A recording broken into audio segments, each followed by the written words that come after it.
Bismillahirrahmanirrahim. Assalamualaikum warahmatullahi wabarakatuh. Apa kabar anak-anak? Semoga kita semua selalu diberi kesehatan oleh Allah Subhanahu wa taala. Amin. Kembali lagi kita di pelajaran pendidikan agama Islam. Sebelum belajar, alangkah baiknya kita bersama-sama membaca basmalah. Bismillahirrahmanirrahim. Materi kita kali ini yaitu tentang makanan dan minuman yang halal dan haram. Makanan dan minuman yang halal. Makanan dan minuman halal adalah makanan dan minuman yang boleh dimakan menurut ketentuan syariat Islam. Jadi, kalau halal ini yang dibolehkan oleh syariat Islam gitu. Kalau makanan dan minuman haram itu berarti kebalikannya yang tidak diperbolehkan menurut ketentuan syariat Islam. Makanan dan minuman yang dikonsumsi harus memenuhi dua syarat, yaitu halal dan thayyib atau baik. Jadi, makanan dan minuman yang kita konsumsi sehari-hari itu harus halal dan baik. Kriteria halal ada 3.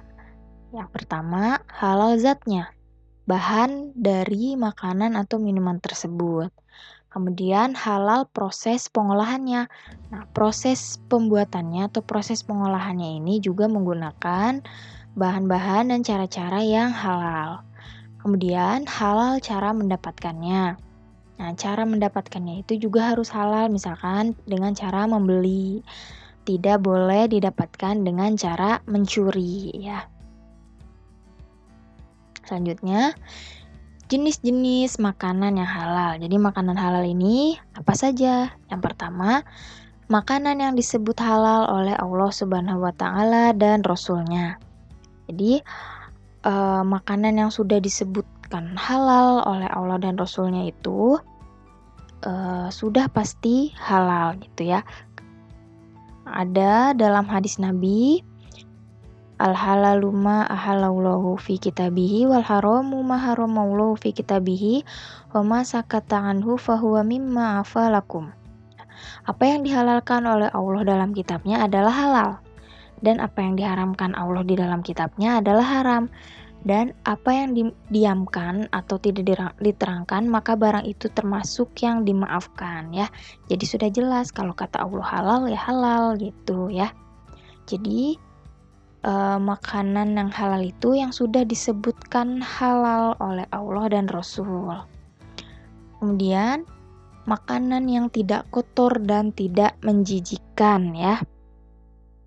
Nah, jadi makanan yang halal itu makanan yang tidak kotor gitu ya, makanan yang bersih dan tidak menjijikkan. Jadi kalau ada makanan yang menurut kita menjijikkan, nah itu haram jadinya ya.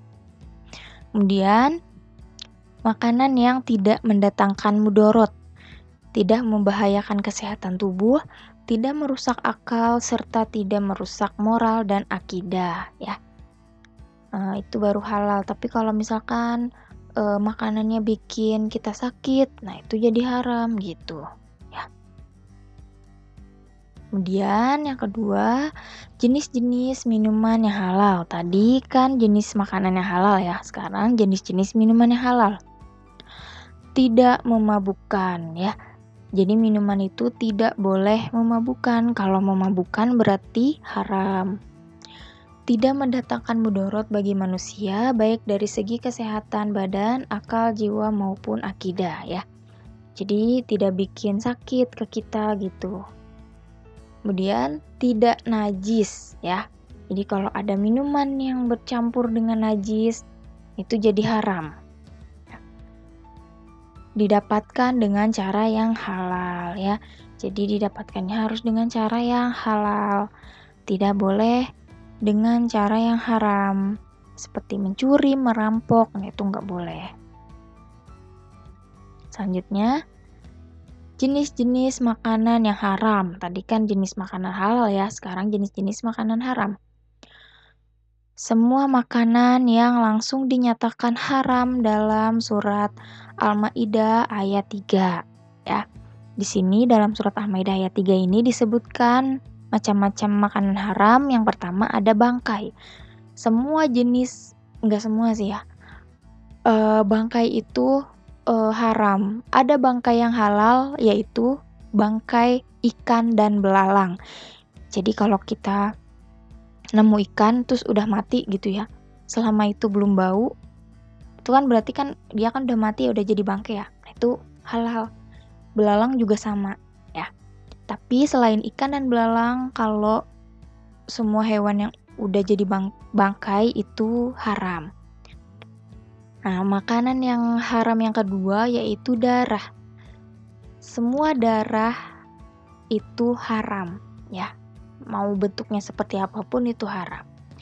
Ada yang disebut dengan darah beku atau namanya marus. Itu biasanya banyak dijual tuh. Jadi bentuknya itu seperti hati gitu ya. Seperti hati. Nah, tapi sebenarnya itu tuh darah yang dibekukan, namanya marus. Nah, itu tetap haram ya karena bahannya dari darah gitu. Kemudian makanan haram yang ketiga yaitu daging babi. Itu jelas tuh udah disebutkan dalam surat Al-Maidah ayat 3 bahwa daging babi itu haram. Kemudian daging hewan yang disembelih atas nama selain Allah. Jadi kan kita kalau misalkan nyembelih hewan pastikan bismillah dulu gitu ya. Bismillahirrahmanirrahim gitu. Itu kan artinya kita menyebut nama Allah ya. Nah, kalau misalkan ada hewan yang disembelih bukan dengan nama Allah, itu jadi haram.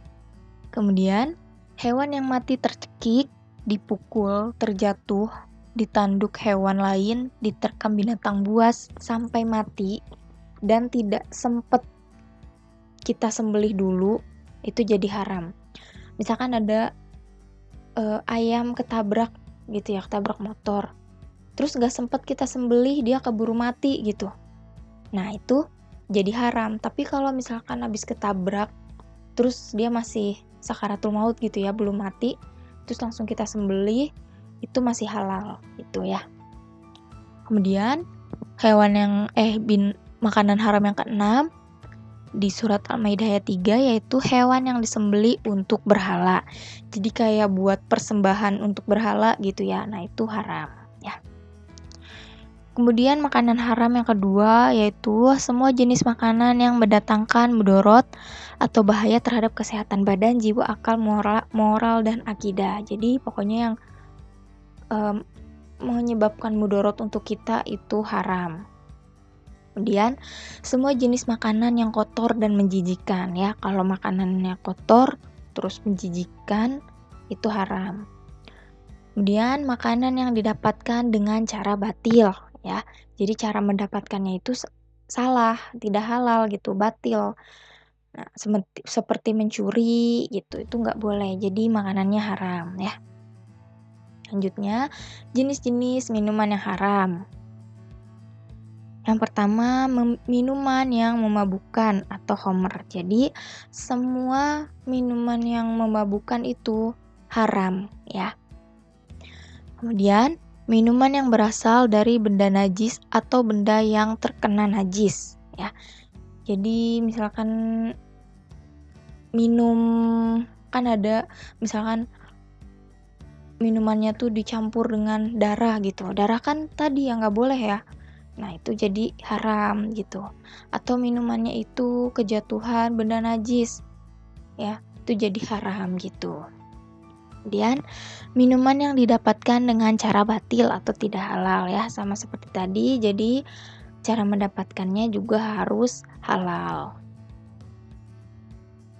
Selanjutnya, manfaat mengkonsumsi makanan dan minuman yang halal. Manfaatnya apa saja?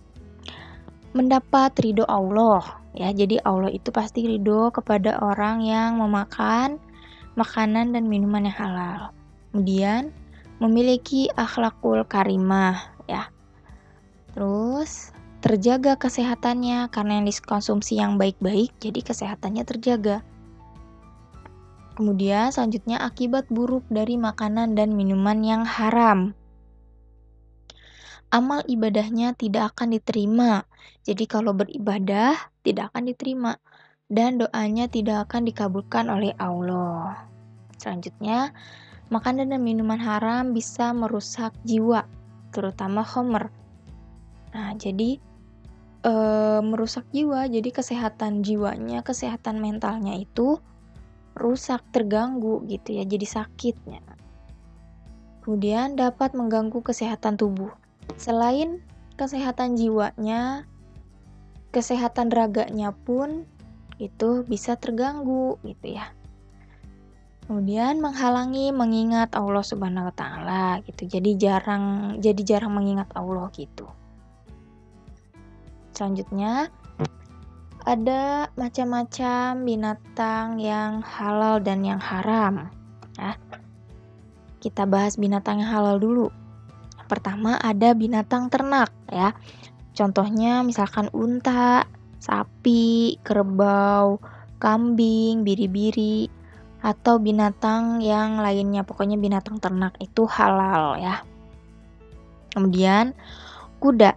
Nah, kuda ini halal loh dimakan ya. Kemudian ada binatang melata ya. Selanjutnya himar, yaitu kuda yang tinggal di hutan, yang tidak jinak, jadi kuda liar gitu ya. Nah, itu halal.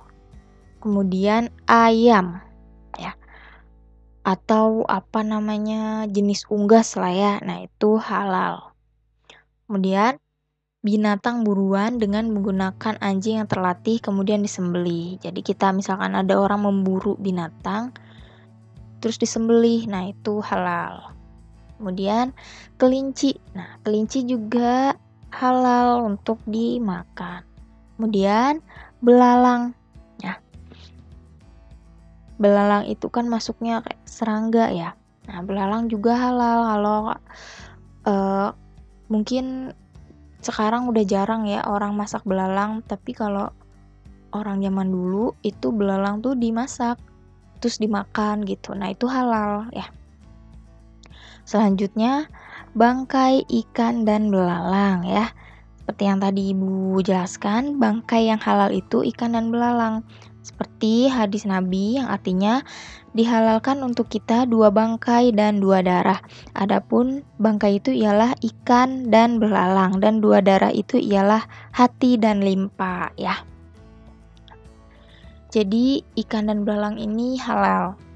Kemudian semua binatang laut. Nah, kalau binatang laut itu semuanya pokoknya halal. Ada dalam surat Al-Maidah ayat 96. Bismillahirrahmanirrahim. Uhilla lakum saydul bahri wa ta'amuhu mata'an lakum walis-sayyarah. Artinya, dihalalkan bagimu hewan buruan laut dan makanan yang berasal dari laut sebagai makanan yang lezat bagimu dan bagi orang-orang yang dalam perjalanan ya. Kemudian ada juga disebutkan dalam hadis Nabi yang artinya suci airnya dan halal bangkainya. Nah, itu laut ya. Jadi airnya suci, bangkainya pun juga suci. Jadi pokoknya semua binatang laut mau hidup mau mati itu halal untuk dimakan ya. Selanjutnya binatang yang haram macam-macamnya. Yang pertama babi, bangkai, dan binatang yang disembeli tidak atas nama Allah. Nah, itu sudah jelas tuh, babi pokoknya haram. Bangkai tadi selain bangkai ikan dan belalang itu haram. Kemudian binatang yang disembelihnya itu tidak menyebut nama Allah, itu haram ya. Kemudian yang kedua, binatang yang diperintahkan untuk dibunuh oleh Rasul, yaitu ular, gagak, tikus, anjing gila, dan burung elang. Seperti dalam hadis Nabi yang artinya dari Aisyah radhiyallahu an, ia berkata, Rasulullah SAW bersabda, 5 macam binatang yang apabila kalian bertemu, hendaklah membunuhnya, baik di tanah maupun di tanah harian, yaitu ular, gagak, tikus, anjing gila, dan burung elang.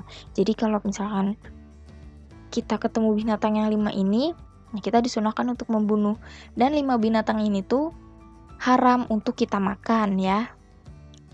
Selanjutnya binatang yang bertaring dan berkuku tajam ya. Seperti dalam hadis Nabi, artinya sesungguhnya Rasulullah SAW bersabda, semua binatang buas yang bertaring haram untuk dimakan ya. Apa aja tuh yang bertaring tuh, kan banyak ya, kayak harimau itu kan tuh bertaring. Terus kucing bertaring kan, nah itu nggak boleh. Ya, tuh. Selanjutnya, binatang yang dilarang oleh Rasul untuk dibunuh yaitu semut, lebah, burung hudhud, dan burung suradi. Ya. Seperti dalam hadis Nabi yang artinya Rasulullah SAW telah melarang membunuh 4 jenis binatang, yaitu semut, lebah, burung hudhud, dan burung suradi. Jadi 4 binatang ini tidak boleh dibunuh dan tidak boleh dimakan juga, ya haram dimakan. Selanjutnya, binatang pemakan kotoran. Nah, sesuai dengan hadis Nabi yang artinya Rasulullah SAW melarang binatang pemakan kotoran dan susunya. Jadi, kalau ada binatang yang memakan kotorannya sendiri, nah itu haram ya. Selanjutnya, binatang yang menjijikan ya. Nah, itu kalau misalkan menurut kita ada binatang yang menjijikkan, itu haram ya. Menjijikan tuh apa? Contohnya misalkan kayak kalau ibu pribadi ya, cacing tuh menurut ibu menjijikan, terus kodok menjijikan. Nah, itu haram berarti buat ibu gitu, karena itu menjijikan bagi ibu gitu ya. Selanjutnya, manfaat mengkonsumsi binatang yang halal. Pertama, mendekatkan diri kepada Allah, kemudian menyelamatkan diri dari dosa dan maksiat, jadi terhindar dari dosa gitu ya, karena mengkonsumsinya yang halal. Kemudian, kesehatan senantiasa terjaga baik raga maupun jiwa. Menambah khusyuk dalam beribadah. Mencerdaskan pikiran, mendapat ridho Allah Subhanahu wa taala, memiliki akhlak karimah dan terhindar dari akhlak mazmumah. Jadi akhlaknya memiliki akhlak yang bagus dan terhindar dari akhlak yang tercela atau mazmumah. Mendorong seseorang untuk selalu bersyukur pada Allah. Yang terakhir, meningkatkan kebahagiaan hidup di dunia dan keselamatan di akhirat. Nah, itu manfaatnya mengkonsumsi binatang yang halal. Selanjutnya, bahaya mengkonsumsi binatang yang haram. Mendatangkan penyakit, menjauhkan diri dari rahmat Allah, melemahkan ketahanan dan kekuatan tubuh, maksudnya jadi ada penyakitnya gitu ya. Kemudian mengotori jiwa dan kebersihan hati, kemudian mendekatkan diri seseorang kepada dosa. Ya karena kita mengkonsumsi yang haram, maka dosa itu. Selanjutnya, menyembelih binatang yang halal. Kita mempelajari tentang menyembelih binatang. Nah, syarat binatang yang disembelih. Nah, yang pertama, binatang darat yang halal dimakan. Tadi tuh ya, yang macam-macam binatang yang halal tuh. Nah, itu yang pertama syaratnya pasti binatangnya harus halal. Yang kedua, binatang tersebut dapat disembelih di lehernya ya. Tapi kalau misalkan nggak bisa disembelih di lehernya, boleh disembelih atau dilukai di bagian tubuh manapun sampai binatang itu mati. Nah, itu boleh ya.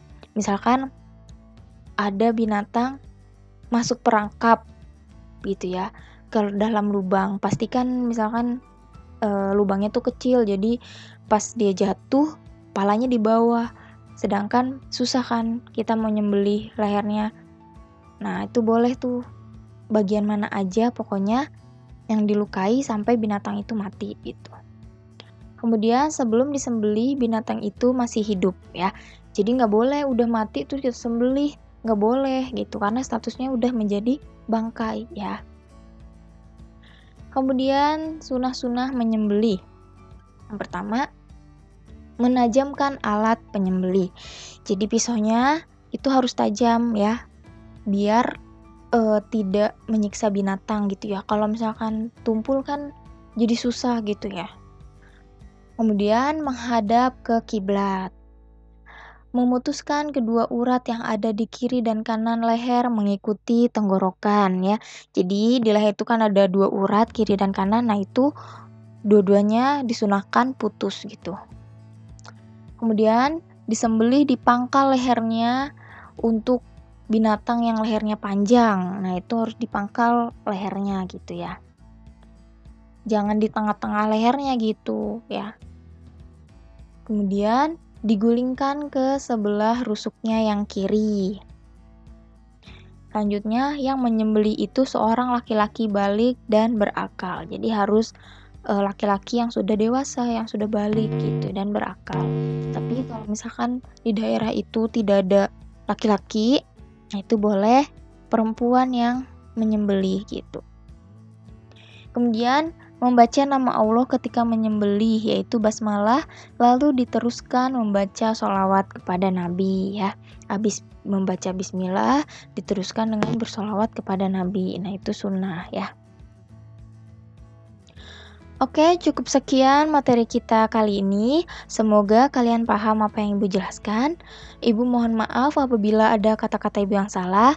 Terima kasih. Ibu akhiri. Wassalamualaikum warahmatullahi wabarakatuh.